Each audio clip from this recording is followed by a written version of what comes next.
Hello world, it's Siraj, and the question I get asked the most by far is how do I get started with deep learning? And it makes sense to ask that. There are so many different learning paths and tools you could use. It's hard to just pick one and roll with it. In this video, I'm going to explain why you should use a deep learning library called Keras to build your first deep neural networks and compare it to other options. Then we'll use Keras to build an app that generates text in the style of any given author. Deep learning only started getting really popular a couple years ago when Hinton's team submitted a model that blew away the competition for the large-scale visual recognition challenge. Their deep neural network was significantly better than all benchmarks. Illuminati confirmed. Because it used lots of GPU computation and data. Others began to take notice and implemented their own deep neural networks for different tasks, resulting in a deep learning renaissance. Deep learning played a huge part in the biggest AI success story of 2017, AlphaGo, Google's algorithm that mastered the game of Go previously thought near impossible. Similar improvements were made in fields like vision, text, and speech recognition. WaveNet, for example, was a model that massively sped up improvements to speech to text and text to speech, resulting in lifelike generated audio. Theano was really the first widely adopted deep learning library. It was maintained by the University of Montreal, but in September of last year, they announced that they would stop developing for Theano in 2018. Yes! Different open source Python deep learning frameworks have been introduced the past couple of years, and some got lots of traction. As of now, Tensorflow seems to be the most used deep learning library based on the number of GitHub stars and forks, as well as Stack Overflow activity. But there are other libraries that are growing passionate user bases as well. PyTorch is a great example. It was introduced in January 2017 by Facebook. They basically ported the popular Torch framework, which was written in Lua, to Python. The main driver behind PyTorch's popularity was the fact that it used dynamic computation graphs. That means they are defined by run instead of the traditional define and run. When inputs can vary, like if we're using unstructured data with text, this is super useful and efficient. When it comes to static graphs, we first draw the graph, then inject the data to run it. That's define and run. For dynamic graphs, the graph is defined on the fly via the forward computation of the data. That's define by run. But in addition to TensorFlow's main framework, several companion libraries were released, including TensorFlow Fold for dynamic computation graphs and TensorFlow Transform for data input pipelines. The TensorFlow team also announced a new eager execution mode, which works similar to PyTorch's dynamic computation graphs. But wait, other tech giants have also been getting in on the game. Microsoft launched its cognitive toolkit last year. Facebook launched Caffe 2. Amazon launched MXNet. DeepMind released Sonnet. There's also Deep Learning 4J, DLib, H2O.ai, and Spark. Oh, and Facebook and Microsoft announced the Onyx open format to share deep learning models across frameworks. For example, you can train your model in one framework, but then serve it in production in another one. I know. Deep AF overload. But look, the best way to learn how some AI concept works is to start building it and figure it out as you go. And the best way to do that is by first using a high-level library called Keras. Keras is effectively an interface that wraps multiple frameworks. You can use it as an interface to TensorFlow, Theano, or CNTK. It works the same no matter what backend you use. Francois Chollet, a deep learning researcher at Google, created it and maintains it. Last year, Google announced it was chosen as the official high-level API of TensorFlow.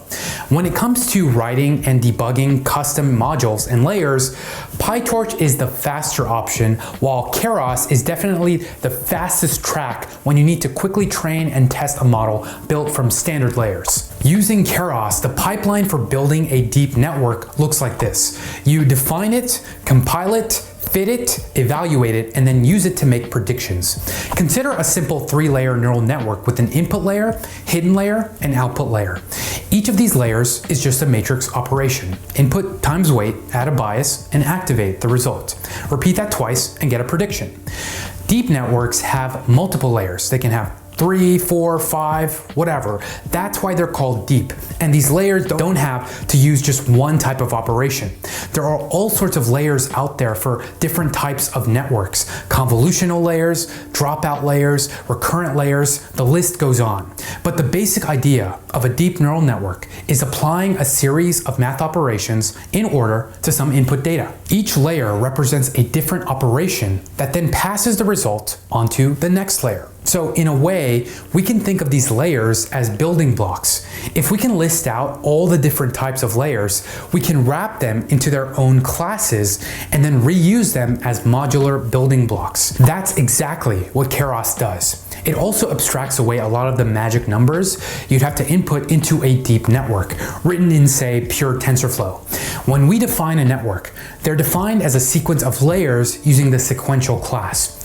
Once we create an instance of the sequential class, we can add new layers where each new line is a new layer. We could do this in just 2 steps, or we could do this in 1 step by creating an array of layers beforehand and pasting it to the constructor of the sequential model. The first layer in the network must define the number of inputs to expect. The way that this is specified can differ depending on the network type. Think of a sequential model as a pipeline with your raw data fed in at the bottom and predictions that come out at the top.